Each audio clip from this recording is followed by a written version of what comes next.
أعوذ بالله من الشيطان الرجيم. بسم الله الرحمن الرحيم. الحمد لله الذي أنزل على عبده الكتاب ولم يجعل له عوجا قيما لينذر بأسا شديدا من لدنه ويبشر المؤمنين الذين يعملون الصالحات أن لهم أجرا حسنا ماكثين فيه أبدا وينذر الذين قالوا اتخذ الله ولدا ما لهم به من علم ولا لآبائهم كبرت كلمة تخرج من أفواههم إن يقولون إلا كذبا فلعلك باخع نفسك على آثارهم إن لم يؤمنوا بهذا الحديث أسفا إنا جعلنا ما على الأرض زينة لها لنبلوهم أيهم أحسن عملا وإنا لجاعلون ما عليها صعيدا جرزا أم حسبت أن أصحاب الكهف والرقيم كانوا من آياتنا عجبا إذ أوى الفتية إلى الكهف فقالوا ربنا آتنا من لدنك رحمة وهيئ لنا من أمرنا رشدا فضربنا على آذانهم في الكهف سنين عددا ثم بعثناهم لنعلم أي الحزبين أحصى لما لبثوا أمدا نحن نقص عليك نبأهم بالحق إنهم فتية آمنوا بربهم وزدناهم هدى وربطنا على قلوبهم إذ قاموا فقالوا ربنا رب السماوات والأرض لن ندعو من دونه إلها لقد قلنا إذا شططا هؤلاء قوم اتخذوا من دونه آلهة لولا يأتون عليهم بسلطان بين فمن أظلم ممن افترى على الله كذبا وإذ اعتزلتموهم وما يعبدون إلا الله فأووا إلى الكهف ينشر لكم ربكم من رحمته ويهيئ لكم من أمركم مرفقا وترى الشمس إذا طلعت تزاور عن كهفهم ذات اليمين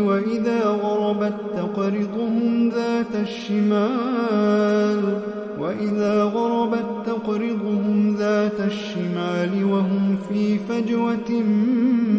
منه ذلك من آيات الله من يهد الله فهو المهتد ومن يضلل فلن تجد له وليا مرشدا وتحسبهم أيقاظا وهم رقود ونقلبهم ذات اليمين وذات الشمال وكلبهم باسط ذراعيه بالوصيد لو اطلعت عليهم لوليت منهم فرارا ولملئت منهم رعبا وكذلك بعثناهم ليتساءلوا بينهم قال قائل منهم كم لبثتم قالوا لبثنا يوما أو بعض يوم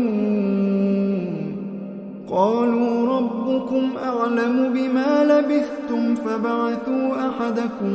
بورقكم هذه إلى المدينة فلينظر أيها أزكى طعاما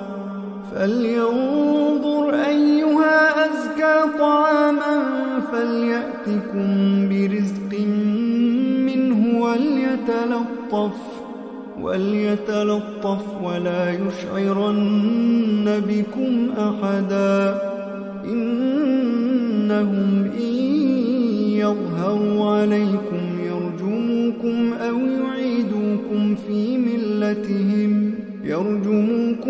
يعيدوكم في ملتهم ولن تفلحوا إذا أبدا وكذلك أعثرنا عليهم ليعلموا أن وعد الله حق وأن الساعة لا ريب فيها إذ يتنازعون بينهم أمرهم فقالوا ابنوا عليهم بنيانا ربهم أعلم بهم قال الذين غلبوا على أمرهم لنتخذن عليهم مسجدا سيقولون 3 رابعهم كلبهم ويقولون 5 سادسهم كلبهم رجما بالغيب ويقولون 7 وثامنهم كلبهم قل ربي أعلم بعدتهم ما يعلمهم إلا قليل فلا تمار فيهم إلا مراء ظاهرا ولا تستفت فيهم منهم أحدا ولا تقولن لشيء إني فاعل ذلك غدا إلا أن يشاء الله واذكر ربك إذا نسيت وقل عسى أن يهديني ربي لأقرب من هذا رشدا ولبثوا في كهفهم 300 سنين وازدادوا 9 قل الله أعلم بما لبثوا له غيب السماوات والأرض أبصر به وأسمع ما لهم من دونه من ولي ولا يشرك في حكمه أحدا واتل ما أوحي إليك من كتاب ربك لا مبدل لكلماته ولن تجد من دونه ملتحدا واصبر نفسك مع الذين يدعون ربهم بالغداة والعشي يريدون وجهه ولا تعد عيناك عنهم تريد زينة الحياة الدنيا ولا تطع من أغفلنا قلبه عن ذكرنا واتبع هواه وكان أمره فرطا وقل الحق من ربكم فمن شاء فليؤمن ومن شاء فليكفر إنا أعتدنا للظالمين نارا أحاط بهم سرادقها وإن يستغيثوا يغاثوا بماء كالمهل يشوي الوجوه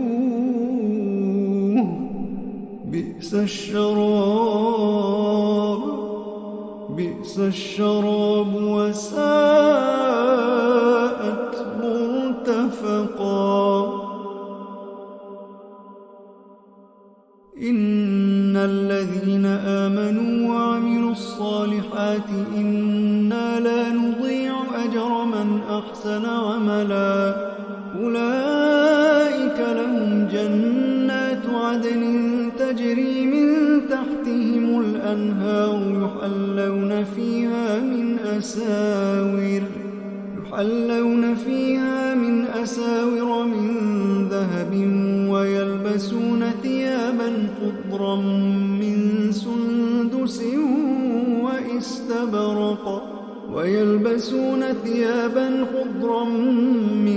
سندس وإستبرق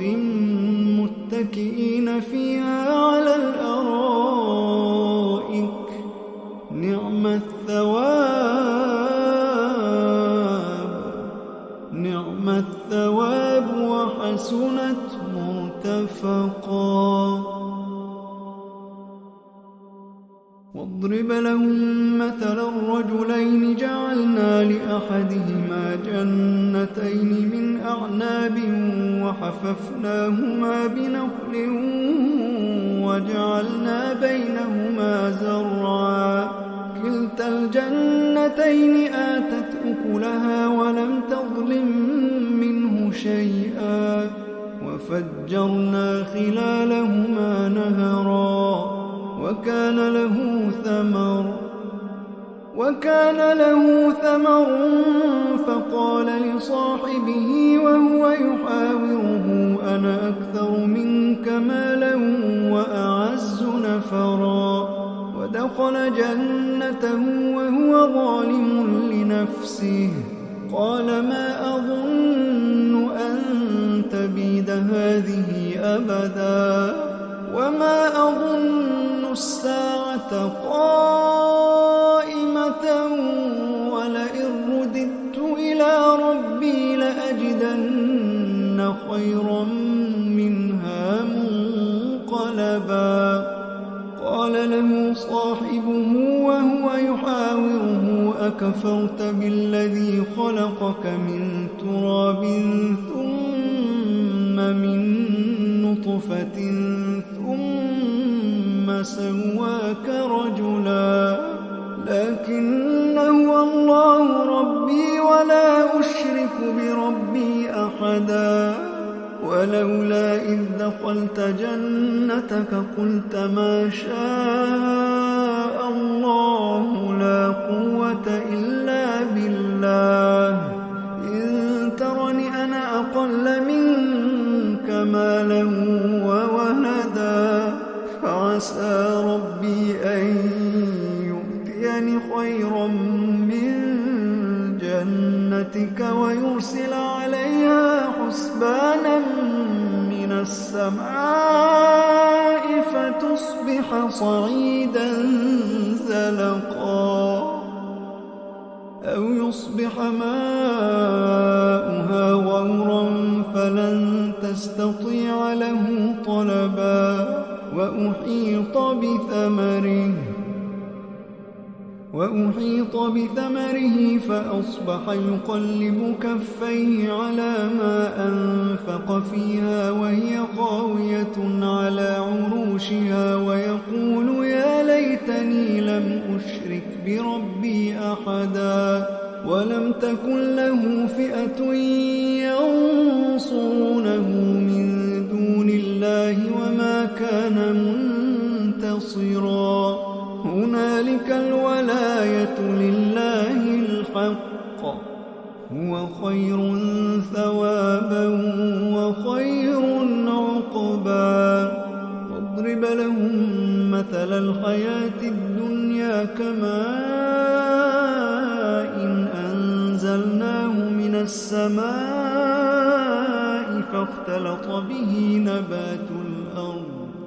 فاختلط به نبات الأرض فأصبح هشيما تذروه الرياح وكان الله على كل شيء مقتدرا المال والبنون زينة الحياة الدنيا والباقيات الصالحات خير عند ربك ثوابا وخير أملا ويوم نسير الجبال وترى الأرض بارزة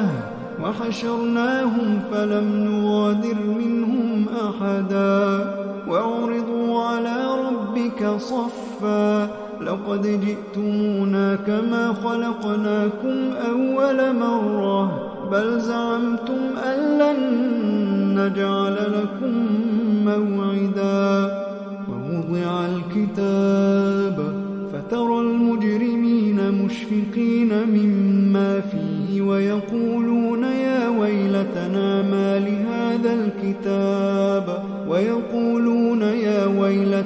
ما لهذا الكتاب لا يغادر صغيرة ولا كبيرة إلا أحصاها ووجدوا ما عملوا حاضرا ولا يظلم ربك أحدا. وإذ قلنا للملائكة اسجدوا لآدم فسجدوا إلا إبليس كان من الجن ففسق عن أمر ربه أفتتخذونه وذريته أولياء من دوني وهم لكم عدو بئس للظالمين بدلا. ما أشهدتهم خلق السماوات والأرض ولا خلق أنفسهم وما كنت متخذ المضلين عضدا. ويوم يقول نادوا شركائي الذين زعمتم فدعوهم فلم يستجيبوا لهم وجعلنا بينهم موبقا. ورأى المجرمون النار فظنوا أنهم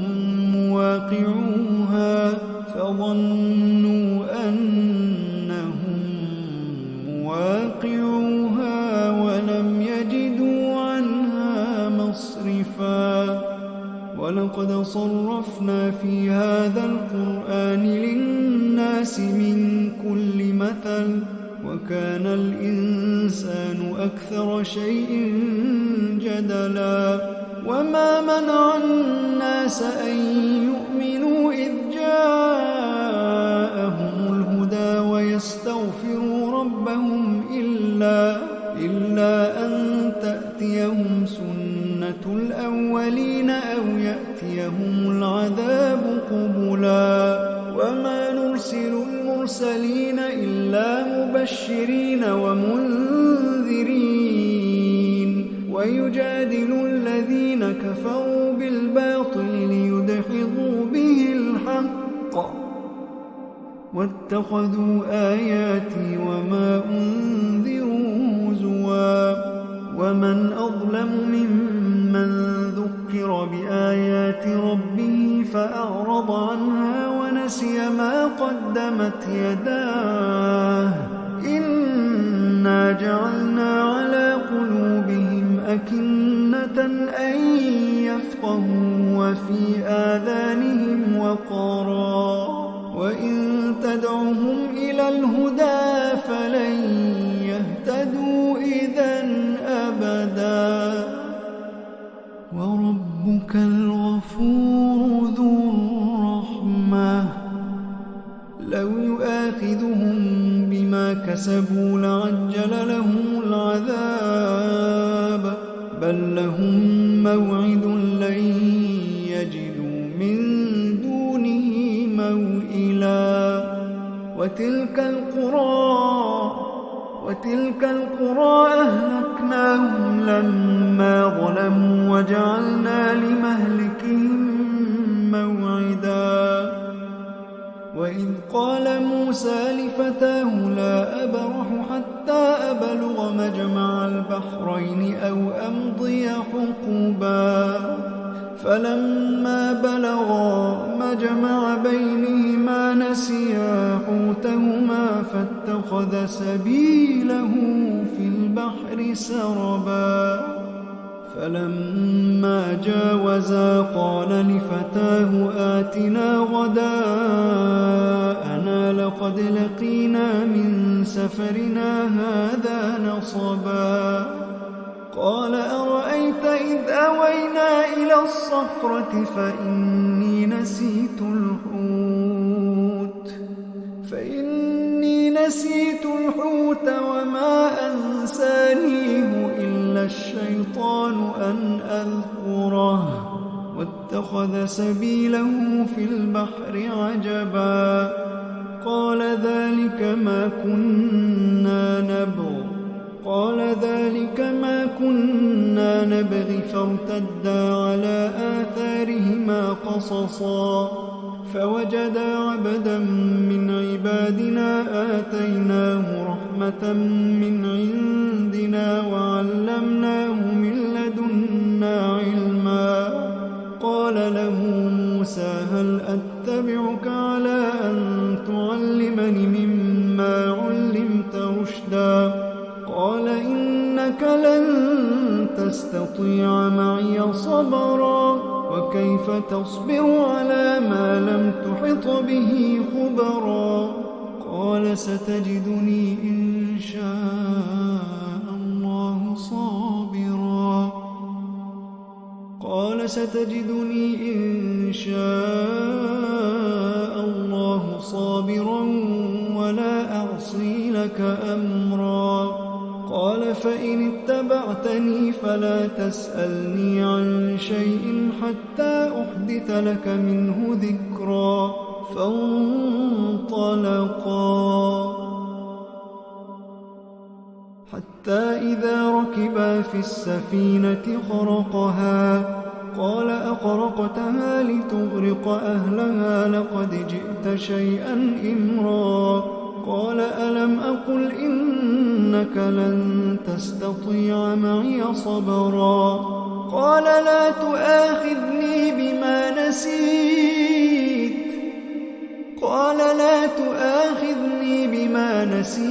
ولا ترهقني من أمري عسرا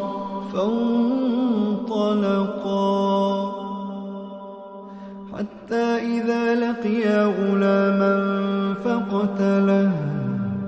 قال أقتلت نفسا زكية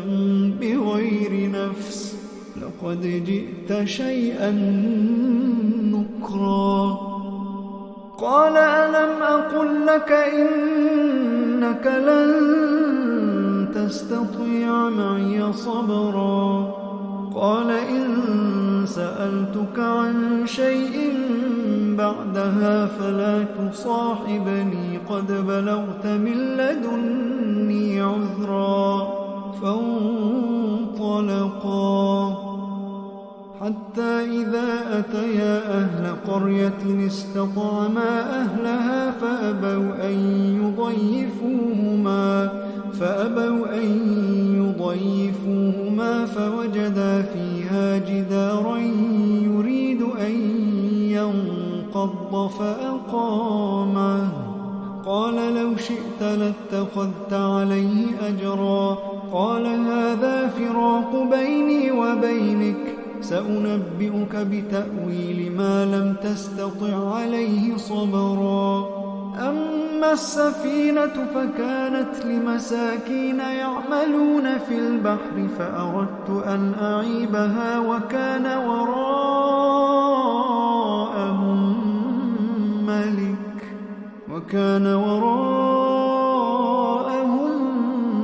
ملك يأخذ كل سفينة غصبا وأما الغلام فكان أبواه مؤمنين فخشينا أن يرهقهما طغيانا وكفرا فأردنا أن يبدلهما ربهما خيرا منه زكاة وأقرب رحما وأما الجدار فكان لغلامين يتيمين في المدينة وكان تحته كنز لهما وكان أبوهما صالحا فأراد ربك أن يبلغا أشدهما ويستخرجا كنزهما رحمة من ربك وما فعلته عن أمري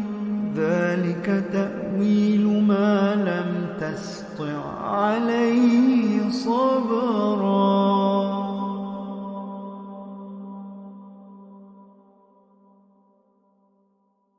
ويسألونك عن ذي القرنين قل سأتلو عليكم منه ذكرا إنا مكنا له في الأرض وآتيناه من كل شيء سببا فأتبع سببا حتى إذا بلغ مغرب الشمس وجدها تغرب في عين حمئة ووجد عندها قوما. قلنا يا ذا القرنين إما أن تعذب وإما أن تتخذ فيهم حسنا. قال أما من ظلم فسوف نعذبه ثم يرد إلى ربه فيعذبه عذابا نكرا. وأما من آمن وعمل صالحا فله جزاء الحسنى وسنقول له من أمرنا يسرا. ثم أتبع سببا حتى إذا بلغ مطلع الشمس وجدها تطلع على قوم لم نجعل لهم من دونها سترا. كذلك وقد أحطنا بما لديه خبرا. ثم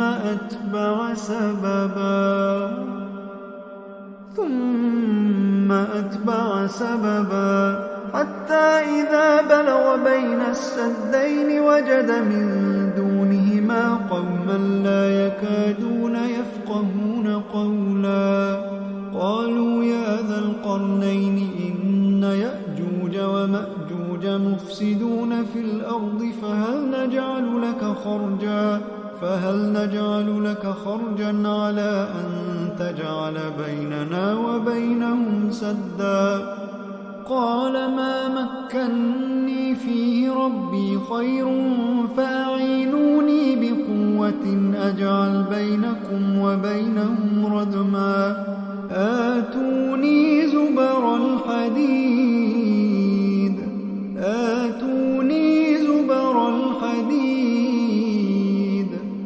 حتى إذا ساوى بين الصدفين قال انفخوا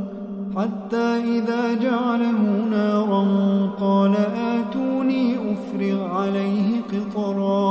فما استطاعوا أن يظهروه وما استطاعوا له نقبا. قال هذا رحمة من ربي فإذا جاء وعد ربي جعله دكا وكان وعد ربي حقا. وتركنا بعضهم يومئذ يموج في بعض ونفخ في الصور فجمعناهم جمعا. وعرضنا جهنم يومئذ للكافرين عرضا. الذين كانت أعينهم في غطاء عن ذكري وكانوا لا يستطيعون سمعا. أفحسب الذين كفروا أن يتخذوا عبادي من دوني أولياء إنا أعتدنا جهنم للكافرين نزلا. قل هل ننبئكم بالأخسرين أعمالا الذين ضل سعيهم في الحياة الدنيا وهم يحسبون أنهم يحسنون صنعا. أولئك الذين كفروا بآيات ربهم ولقائه فحبطت أعمالهم فلا نقيم لهم يوم القيامة وزنا. ذلك جزاؤهم جهنم بما كفروا واتخذوا آياتي ورسلي هزوا. إن الذين آمنوا وعملوا الصالحات كانت لهم جنات الفردوس نزلا خالدين فيها لا يبغون عنها حولا. قل لو كان البحر مدادا لكلمات ربي لنفد البحر قبل أن تنفد كلمات ربي ولو جئنا بمثله مددا قل إنما أنا بشر مثلكم يوحى إلي أنما إلهكم إله واحد فمن كان يرجو لقاء ربه